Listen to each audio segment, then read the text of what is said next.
Welcome. You have arrived at STEM City, USA, a safe and trusted community where you can find people and resources to help you become everything you are and beyond, accessible to all who reach for the stars.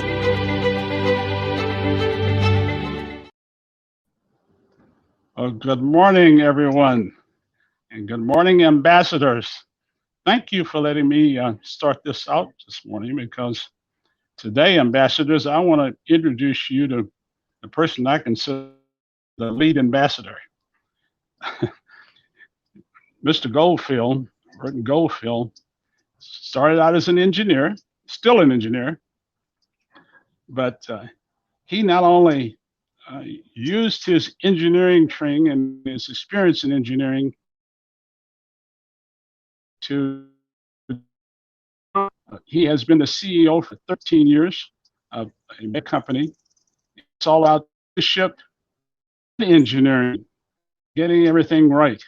So this morning you're going to get not only why you should be in STEM, but you're going to see what a real ambassador can do. So ambassadors, take it over.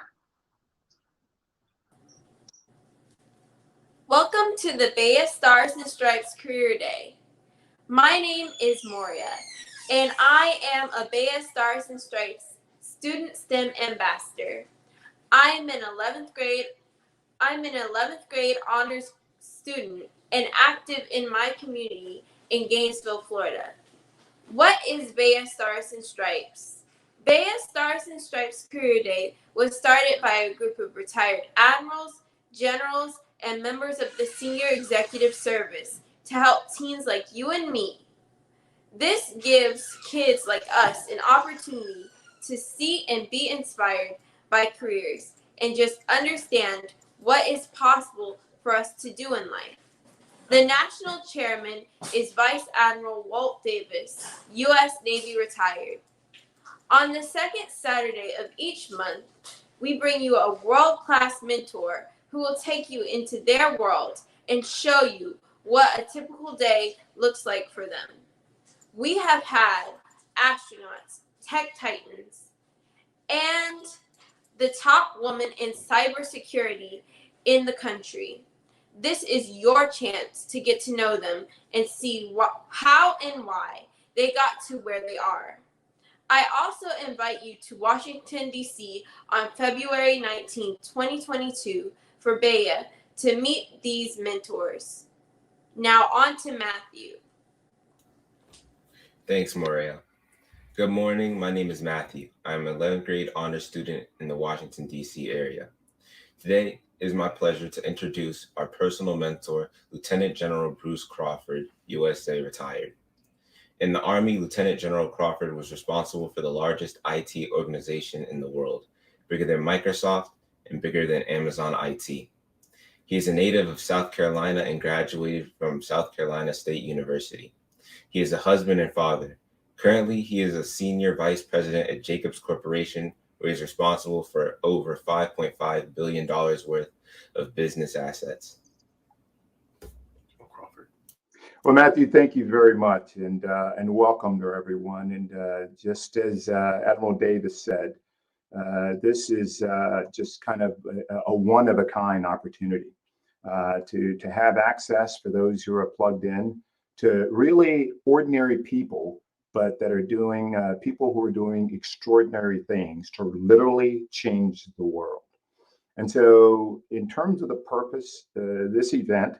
And I mean the broader purpose and what we're really trying to accomplish. It's about exposing you to information that really prepares you for STEM careers in the future. And so a couple of other thoughts. The art of the possible. When you think about the overall purpose of this event and forums like this in BEYA, it's really about illuminating the art of the possible. For the next greatest generation of leaders. And so absolutely technology not only touches, but also enables virtually every aspect of our lives. And in leveraging technology, it's not just about new ways to solve old problems, but it's also about how we're going to leverage technology to really think about how to solve new problems. And so the last thing I'd like to tell everyone, and that's parents, that's students, that's counselors, the question for you and what you ought to be asking our guest speaker is, listen, why not me? All right. Having listened to their story, you should be inspired, but you really should be inspired to be thinking about if it has been done in the past, then why not me? And so again, thanks to everyone for being here today, and looking forward to a great discussion.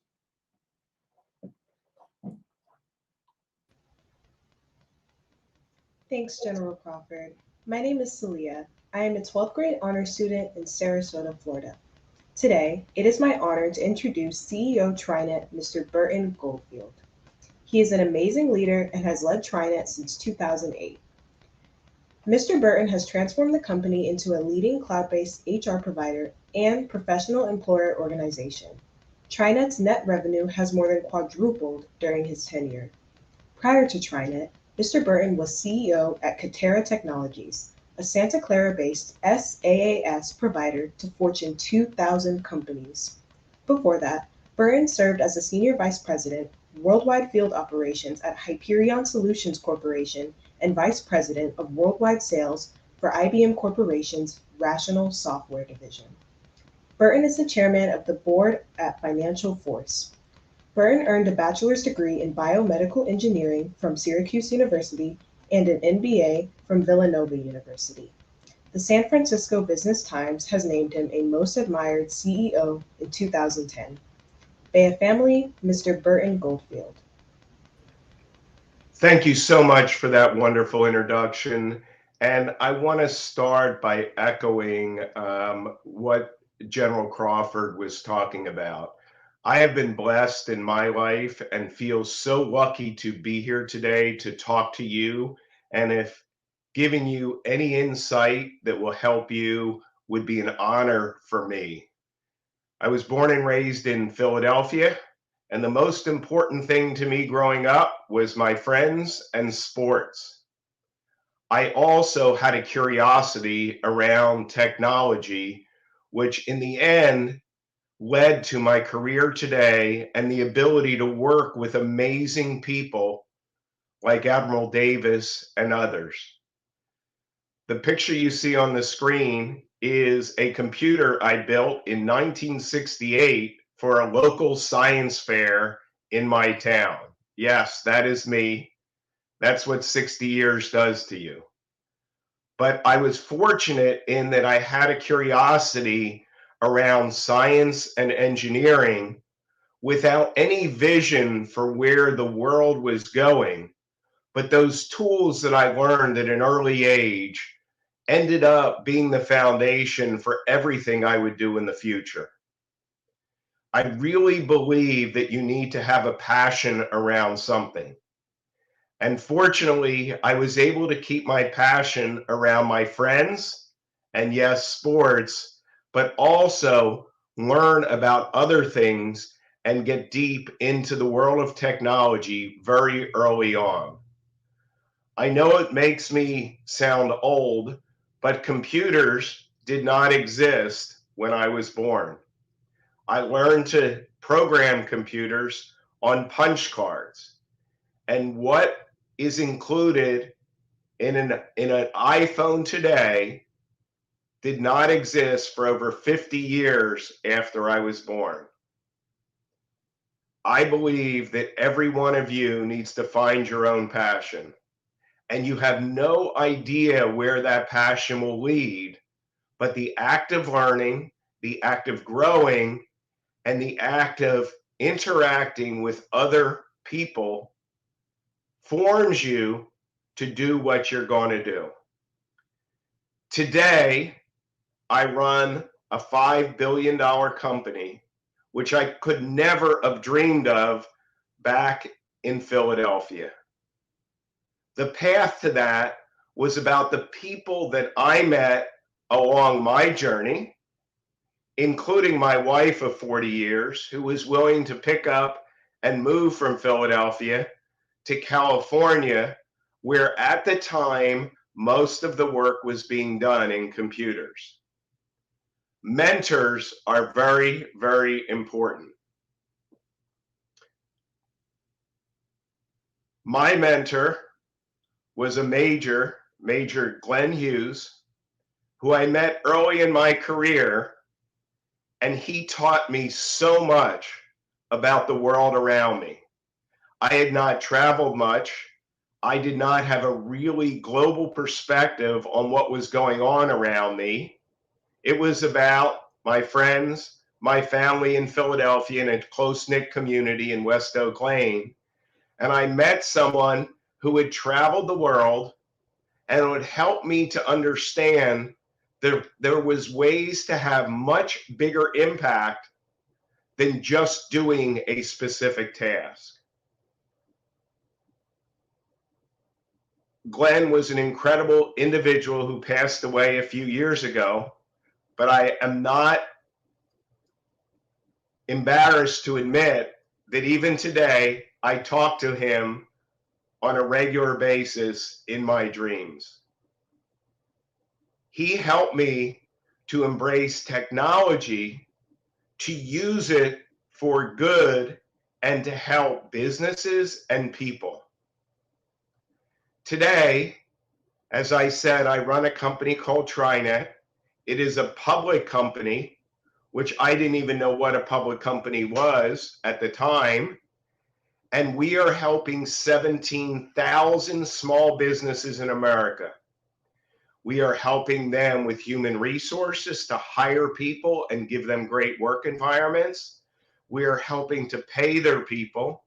We are helping to provide the best medical benefits that are available in the country today. And we are helping those companies grow.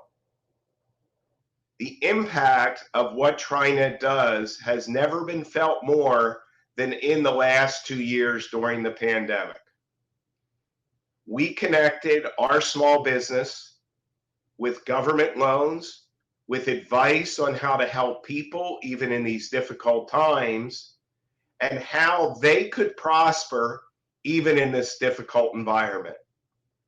I am proud to say that the companies that TriNet supported, which are the small and medium-sized businesses in America, grew even during this pandemic. I am proud to say that they hired at a very high rate new employees, giving the new employees and their families an opportunity to grow and succeed even during the pandemic. I could have never dreamed of the life I have today. I could never have dreamed of the people I get to meet and interact with, including all of you who are on this call today. For the Californians and the basketball fans, yes, I got to hang out with Andre Iguodala. I get to hang out with people like Michelle Obama and Stacey Abrams and Admiral McRaven and all types of great people, because by me interacting with these incredible people, it makes me better, and then I can help others. Yes, that's my office in the background. I love going to the office every day, even in the middle of the pandemic, and I get to help 3,000 people, which is the number of employees in my company, help the 351,000 employees of the companies that we serve. I learn so much every day, and I never believed by being an engineer, I would be in human resources. But the fact is that the backbone of our human resources company is technology. We are doing over 2 million transactions every single month. They are helping people with benefits, changing and working on their payroll, giving bonuses, changing addresses. The technology backbone that we have built has cost over $1 billion, and in technology, to advance the technology, add security, and build new capabilities, we spend about $100 million a year. We also have groups that work on medical benefits and workers' compensation. I have learned as an engineer to understand actuaries and medical plans and premiums and all of the issues that face all humans on the planet, but particularly the people who are working in small and medium businesses in the United States. I am proud to provide the best benefits that can be offered in our country. Whether it has to do with fertility benefits, whether it has to do with access to experimental drugs. As an engineer, I am now getting involved in real world problems that affect families and businesses and the children of the people who run these businesses. Every day is an adventure for me. I never feel like I know enough. And the important lesson for me is that you have to keep on learning. You have to keep on growing. I am often asked, when did I know that I wanted to be a CEO of a company? And people are constantly disappointed because I'm very honest with them. Because my answer is, I never planned on being a CEO. And if that wasn't my title, I'd still work just as hard, have just as much fun, and try to have just as much impact every single day. It is impossible to predict your journey as it was impossible to predict mine. I get the perspective that I want because I still have my friends from kindergarten. That's 60 years ago when Mrs. Tetlow, the teacher, opened up our first class and myself and two friends met each other. Today, 60 years later, we are still friends. I can say I had dinner with them last week when I was on business in Philadelphia.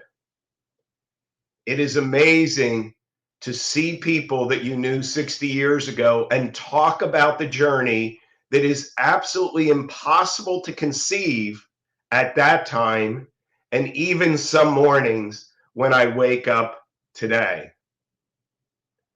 I feel so blessed to have taken the journey that I've taken. I've made an amazing amount of mistakes, but one of them was not marrying the right person and building on a foundation of interest and desire to learn different and new things.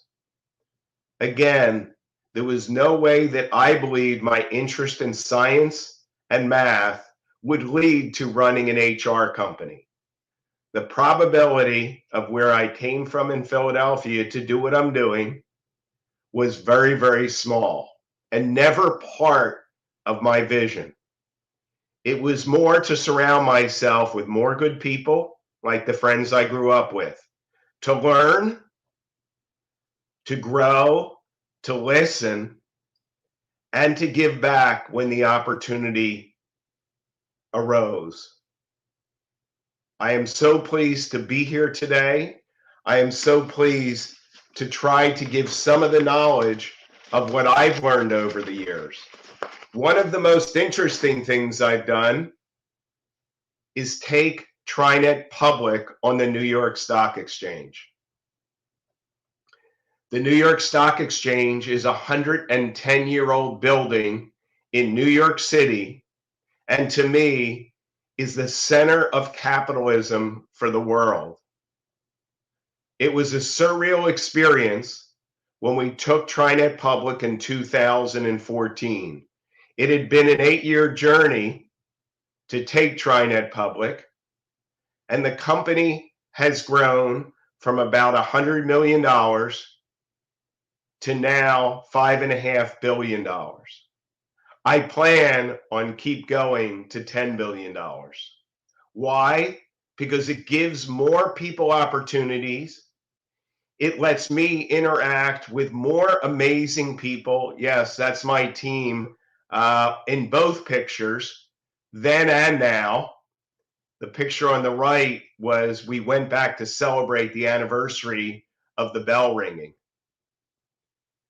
I have been able to hire amazing people and feel part of a team. I wake up every morning fearful that I can't keep up with my team. I don't want to let them down. I feel like there's 3,000 people in the company and their families who have put their trust in me to build a company where they can grow and learn, support their families, and then in turn have their families succeed.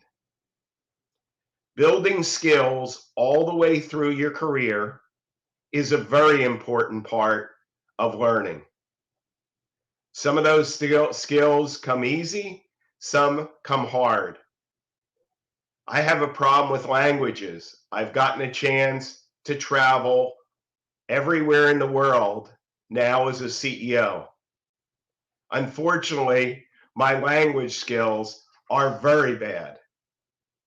I would love to be able to communicate in the native language of the people I do business in. I try. I'm not great at it, but I never give up. Building skills over time is critical to growing. And if you're not growing, or at least for me, when I'm not growing, I get bored. What I can tell you is I am never bored.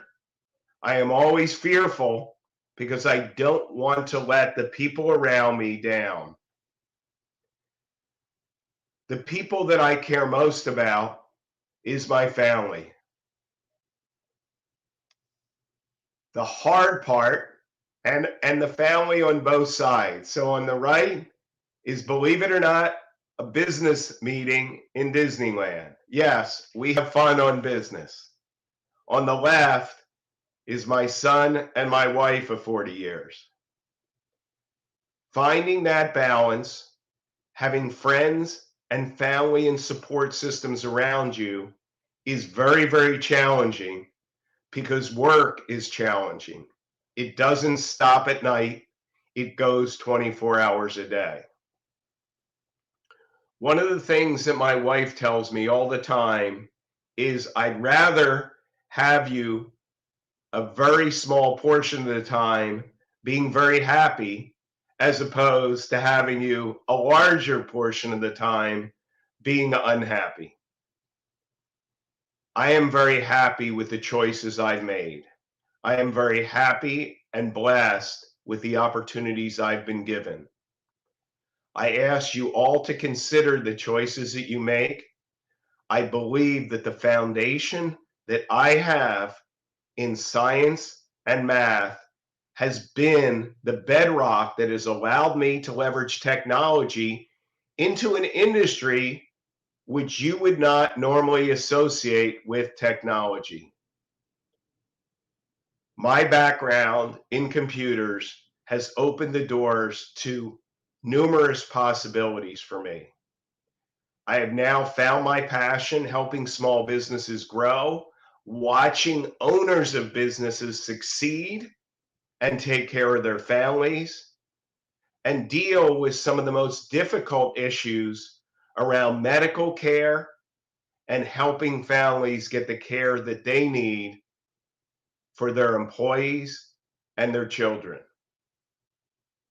I believe over time, the evolution of computers will do great for the world around us. I believe that the ability to solve the most complex problems will be based in technology. For me, an area that I'm focused on outside of work is the generation of clean energy. The ability to generate clean energy all over the world solves a host of problems around droughts, around storms, around growing agriculture. And the The fossil fuel that we're using today has challenges that need to be addressed. I have no doubt that we will solve all of the challenges that exist in the world. I also have no doubt that it will be rooted in science and brilliance and passion from people like you as you address these problems with a level of focus that has never been seen before. I applaud you being here today. I appreciate the fact that you're listening to me because I am a very unlikely CEO. With that, I'd like to turn it back to the team for questions, and I'm happy to answer any questions you may have moving forward.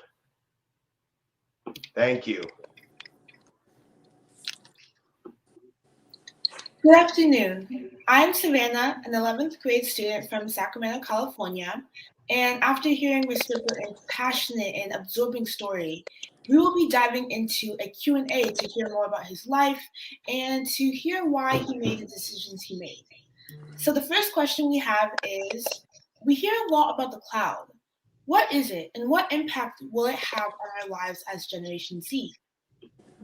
That's a wonderful question. Thank you. So to tell you about the cloud, I need to give you a perspective that when I was deep into the engineering technology of computers, this is after computers existed, it was all centered around a physical box and a physical piece of hardware that we programmed.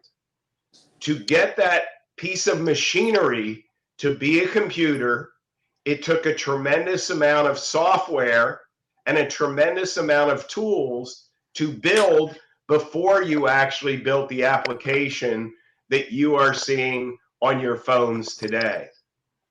Generally, we would spend between 6 months and 1 year just to get the machine, the computer, ready to program a particular operation, whether it was payroll or Facebook. Today, the idea of the cloud is that just like a light switch, when you flip on the light in your room, you don't think about how the electricity got to the light bulb. You don't think about how that power was generated or the machinery behind how that electricity was generated. The cloud offers the computer analog to that, which is by flipping a switch, you can immediately begin programming your application or solving your problem. This takes years and potentially decades off the solutions that need to be given. There are teams of people who work on provisioning the cloud so that you have the compute power, you have the tools to build the software you need by just flipping a switch. It is the biggest single change I can tell you over the 50 years that I have been involved in the so-called computer industry. The cloud will continue to evolve with more power. The cloud will continue to provide easier access to providing and building the solutions that you dream of. I would say, and I'm going to go one step further on that, because there's the concept of open source, which is where people build software and put it in the cloud and say, Savannah, use it. It's free. It's yours. When I was growing up, if I built an application, I didn't share it. I didn't have the capability to share it, and that was not the way it was done. By using the cloud and open source, you can stand on the shoulder of giants to build new software quickly, easily, and accurately.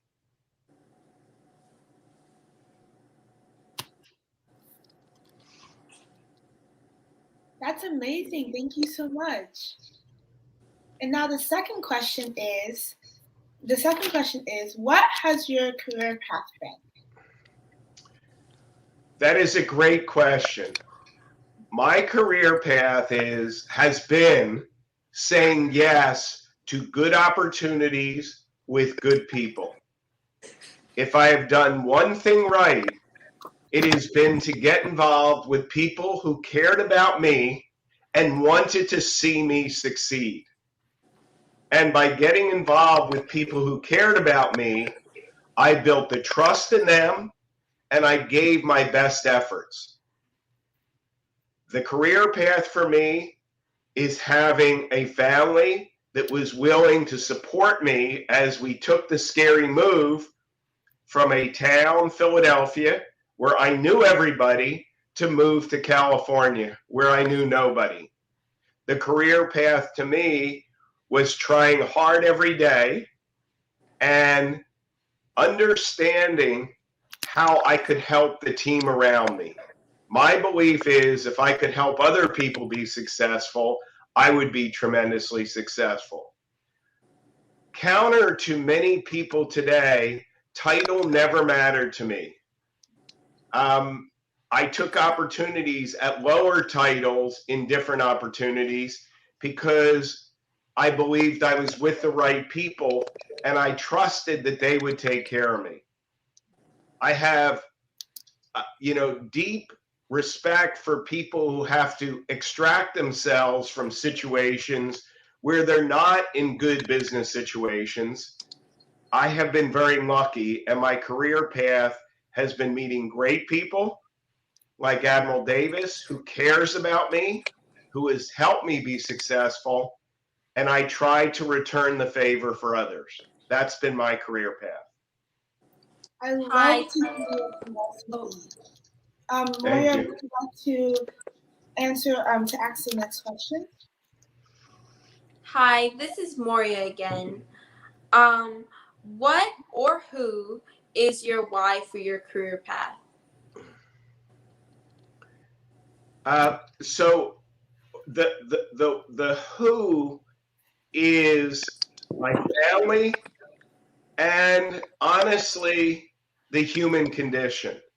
It is first and foremost, I want to take care of my family. I want to make sure they are happy, they are healthy, and that I am there for them. I have a dad who is 94 years old, and he is still happy and healthy and quite a handful. I talked to him last night, and I have a close circuit of friends, as I talked about earlier. I try to connect with my friends on a regular basis.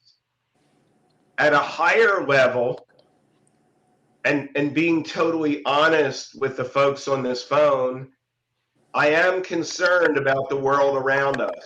I believed that as I grew up, we were solving a lot of the cultural problems, that we were making the world better, and then I don't see the progress that I had seen earlier in my life. So the what for me is to try to do things at a very specific level, local level, to help people, to help the environment, so I can feel good about the blessings that I've had in my life. And I am very happy if I can satisfy those two issues. And I wake up every morning excited to take on the next day. That's so amazing to hear. Now, the next question we have for you is, how did you go from engineering to HR, and why that specific industry? That's a great question. It goes back to saying yes to new opportunities.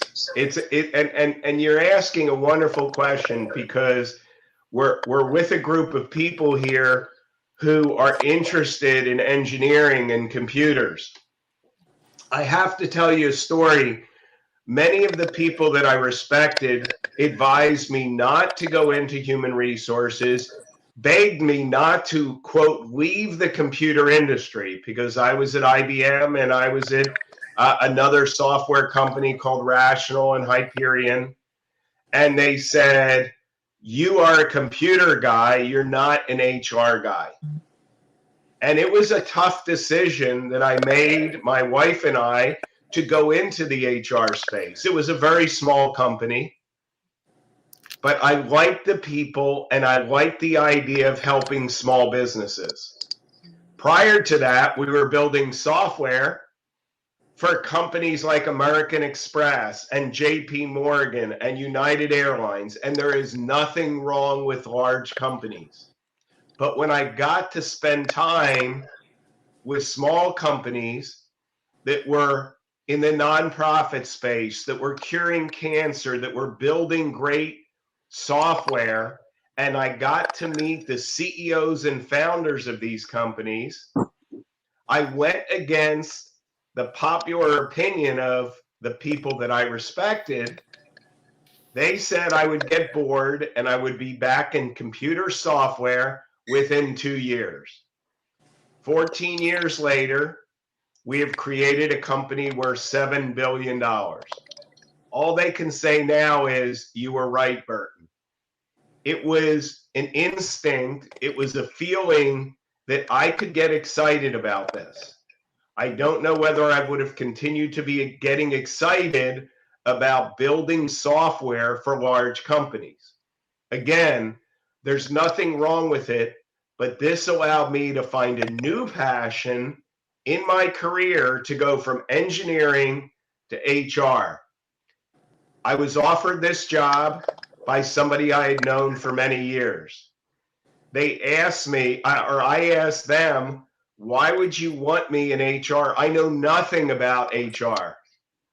And they said, you know computer software, and to build a great HR company, you need to be able to handle all of the tasks that are associated with HR. 2 million transactions every month. That cannot be in the forefront. What needs to be in the forefront is the human contact, the advice, not the transactions. And what I've been able to build is taking my engineering background and software background, I've been able to use that to make the transactions seamless and bring the passion of HR to the forefront of our company. Thank you for that question, because it isn't a logical transition, but in my mind, it was perfection.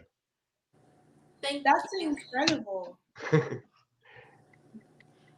What were your career aspirations at 17? I'm going to be honest with you. My career aspirations were to be in sports. To be with my friends. My career aspirations were, I wanted to make enough money to have my own apartment. They were not, I didn't have a big vision of what I could do. I had a passion around, as you could see from that original picture, of building things. It used to drive my dad crazy because I remember once taking apart the toaster and I couldn't put it back together. That was the end of that toaster. I like to tinker with things. I would, if I'd find something in the trash, a broken TV, and in those days it was a tube TV, I'd drag it into my garage and I'd take it apart.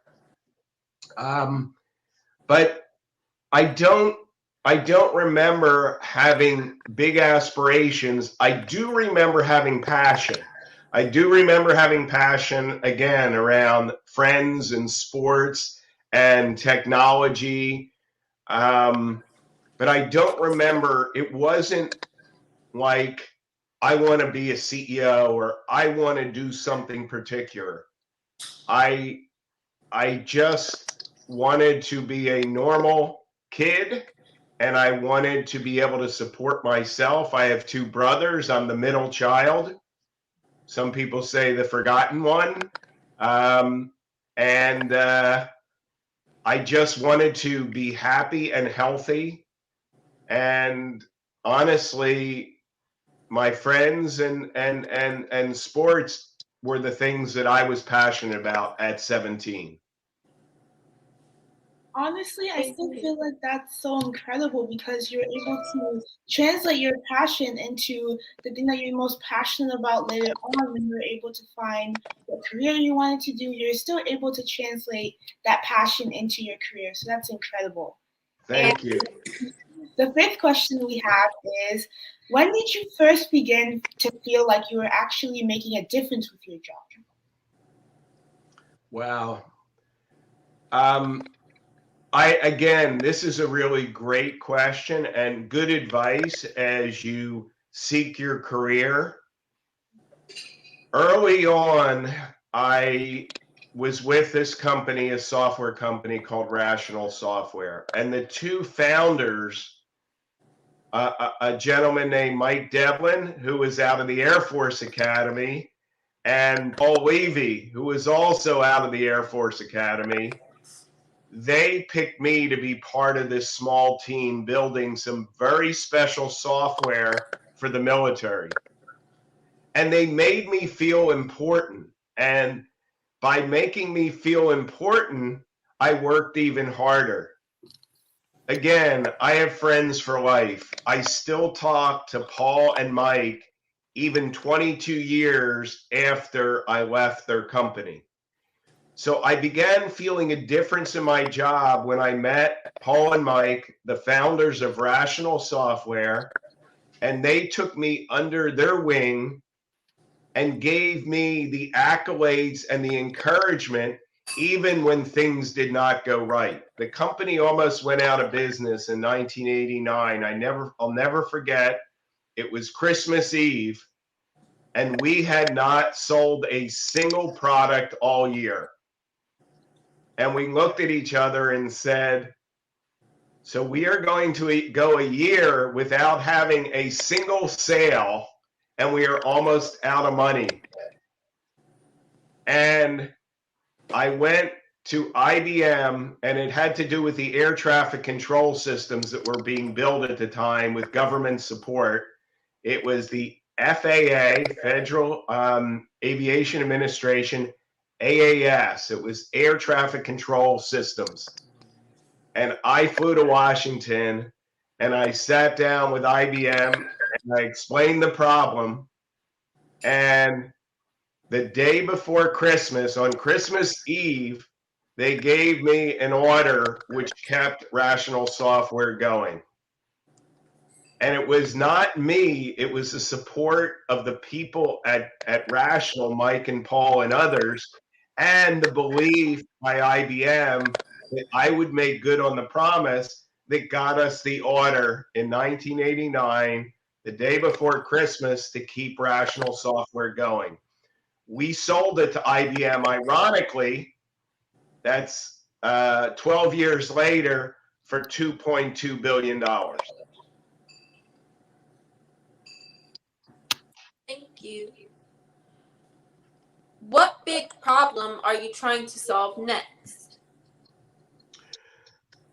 I am trying to solve the problem of making it easier for small businesses to be successful in America. I am trying to solve the problem of making sure that they continue to hire and pay properly 50% of the American workers.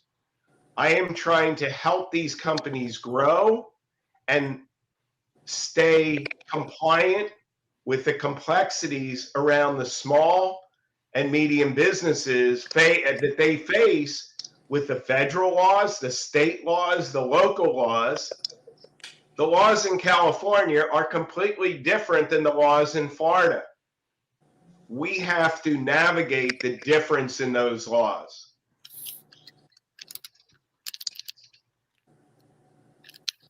The next question is, how do you identify those big problems to solve? How are you supposed to identify these problems?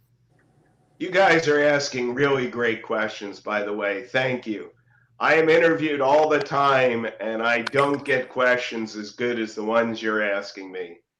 I find the big problems by spending time with the people we're serving. Every single week, I spend time with the small and medium businesses that we're serving. I don't let a week go by.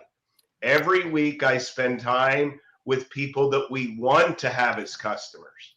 I listen to them, I ask questions. One of the challenges, and this is another story for you at IBM, and one of the reasons that I'm no longer at IBM, when you get into a larger corporation with the levels of management, it is hard to get the real data from the customers. When I came to TriNet, it was important to me to make sure that everybody in the company had access to the people who are actually using our products and services.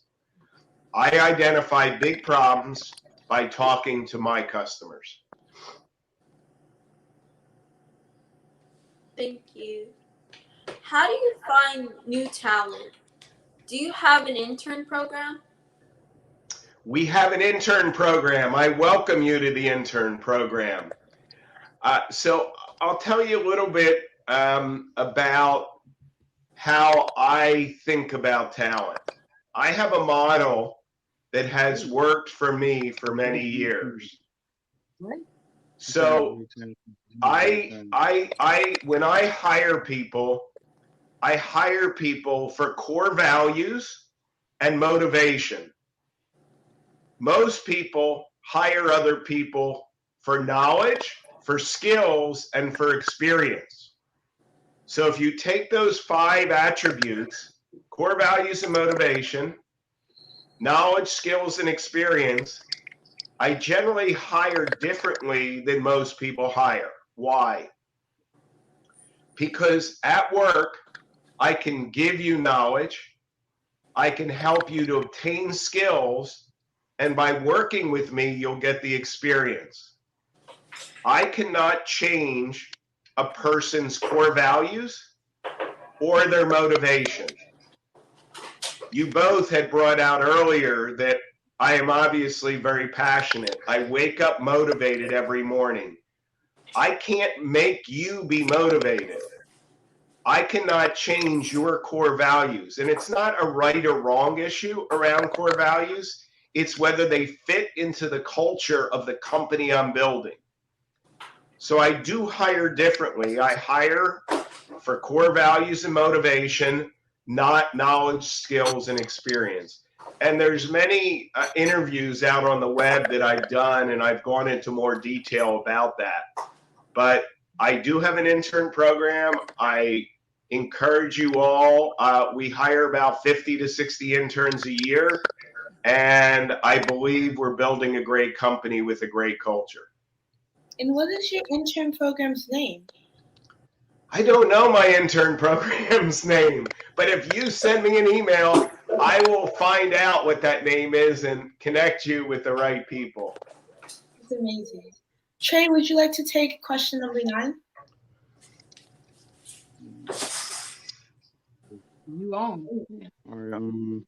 Who is your biggest advocate? Who is your biggest advocate? Thank you, Trey. That's a great question. Thank you for asking that. Unqualified, it's my wife. Unqualified. I'll be married 40 years this year. We've been together about 45 years. My wife is my biggest advocate. I come home from a difficult day, and she is always there to listen. She's really, really smart, and she helps me solve difficult problems. So again, I've been very lucky. I got married young. My son is 34 years old, and I found somebody who helped me, and we've been a team for 40 years in June. Congratulations. Thank you. It's all her. The next question is, what do you wish you would have known at my age, at the youth age? What I wished I would have known is that it's all going to be okay. I had a lot of sleepless nights. One of the problems with passion and energy is that I worry a lot. I worried even at 17. When my friends weren't worried, I was worried. And there's always an opposite side to different attributes and personalities. I always worried. And what I would tell my 17-year-old self was, it's going to be okay. It's going to be a journey. It's going to be completely different than you imagine. There's going to be good days and bad days, but you've got this. You will be successful. And I don't mean successful what other people think. That doesn't really bother me. I am my harshest critic, and you should be, and that's advice I'd give you. There's times when things have gone wrong, particularly in business, that I know I've done a great job, but I get a lot of criticism. And honestly, I'll tell you, even weirder is when I know I didn't do so well, but I was lucky and people are praising me. And it feels really weird because I know I didn't do a good job. At the end of the day, you have to be comfortable with yourself and believe in yourself. There's no reason not to take input from everyone. The input is really important, but you are a unique and wonderful person, and you have to figure out the path for you. Thank you. Awesome. Thank you. Thank you so much, Trey. You're welcome. And we have a couple of questions from the audiences. One of them said, how do you organize your day? Another great question. I have a lot of help with that.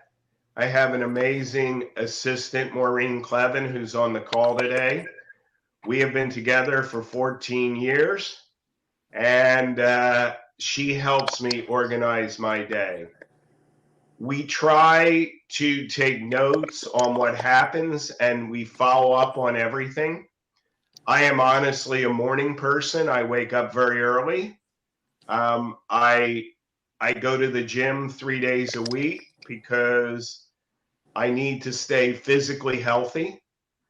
And I'm generally up by about 4:30 in the morning. But I get increasingly less productive as the day goes on. Now, there's a lot of people I work with who are much more productive at midnight. So you need the team to balance each other out. I try to work on the hard problems early in the morning because that's when my brain is best. And then at the end of the day, there's a lot of paperwork and responding to emails and things that we do that don't take the same amount of contemplation, let's just say. On weekends, I try to do things that help me re-energize. I love music, particularly jazz. Last night, I came home and read and sat on the couch and looked at the Christmas tree and played some Ben Webster and Coleman Hawkins and just relaxed for about an hour. And then I spent time with my wife. That sounds nice. It does.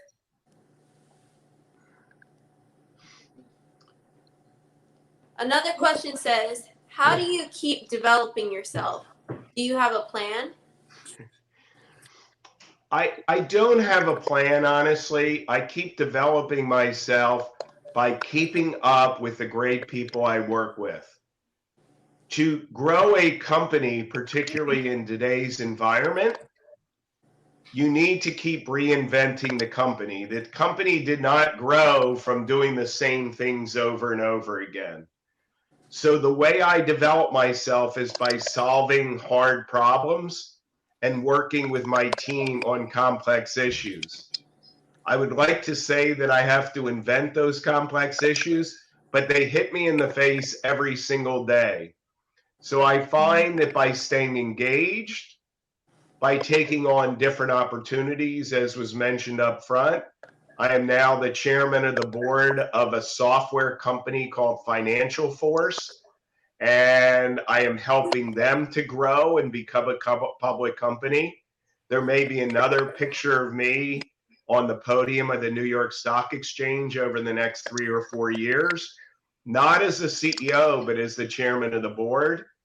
And I am mentoring a young CEO who is running that company.